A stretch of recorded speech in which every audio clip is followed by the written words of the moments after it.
நியாயாதிபதிகள் அதிகாரம் 6. பின்னும் இஸ்ரவேல் புத்திரர் கர்த்தரின் பார்வைக்கு பொல்லாப்பானதை செய்தார்கள். அப்பொழுது கர்த்தர் அவர்களை 7 வருஷம் மீதியானியரின் கையில் ஒப்புக் கொடுத்தார்.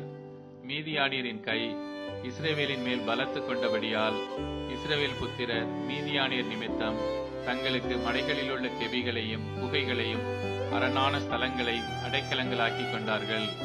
இஸ்ரவேலர் விதை விதைத்திருக்கும் போது மீதியானியரும் அமலேக்கியரும் கிழக்கத்தி புத்திரரும் அவர்களுக்கு விரோதமாய் எழும்பி வந்து அவர்களுக்கு எதிரே பாளையம் இறங்கி காசாவின் எல்லை மட்டும் நிலத்தின் விளைச்சலை கெடுத்து இஸ்ரவேலிலே ஆகாரத்தை ஆகிலும் ஆடு மாடுகள் கழுதைகளை ஆகிலும் வைக்காதே போவார்கள்.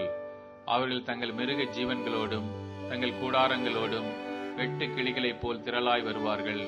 அவர்களும் அவர்கள் ஒட்டகங்களும் எண்ணி முடியாததாயிருக்கும். இந்த பிரகாரமாக தேசத்தை கெடுத்துவிட அதிலே வருவார்கள். இப்படி மீதியானியராலே இஸ்ரவேலர் மிகவும் சிறுமைப்பட்டார்கள். அப்பொழுது இஸ்ரவேல் புத்திரர் கர்த்தரை நோக்கி முறையிட்டார்கள். இஸ்ரவேல் புத்திரர் மீதியானியர் நிமித்தம் கர்த்தரை நோக்கி முறையிட்ட போது கர்த்தர் ஒரு தீர்க்கதரிசியை அவர்களிடத்திற்கு அனுப்பினார்.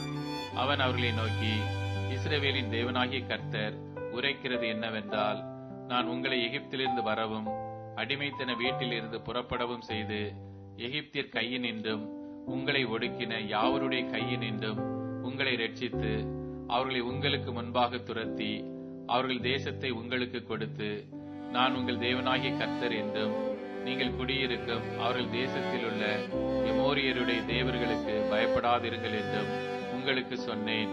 நீங்களோ என் சொல்லை கேளாதே போனீர்கள் என்கிறார் என்று சொன்னான். அதற்கு பின்பு கர்த்தருடைய தூதனானவர் வந்து அபியேஸ்ரியனான யோவாசின் ஊராகிய ஒப்ராவில் இருக்கும் ஒரு கர்வாலி மரத்தின் கீழ் உட்கார்ந்தார். அப்பொழுது அவனுடைய குமாரன் கிதியோன் கோதுமையை மீதியானியரின் கைக்கு தப்புவிக்கிறதற்காக ஆலைக்கு சமீபமாய் அதை போரடித்தான்.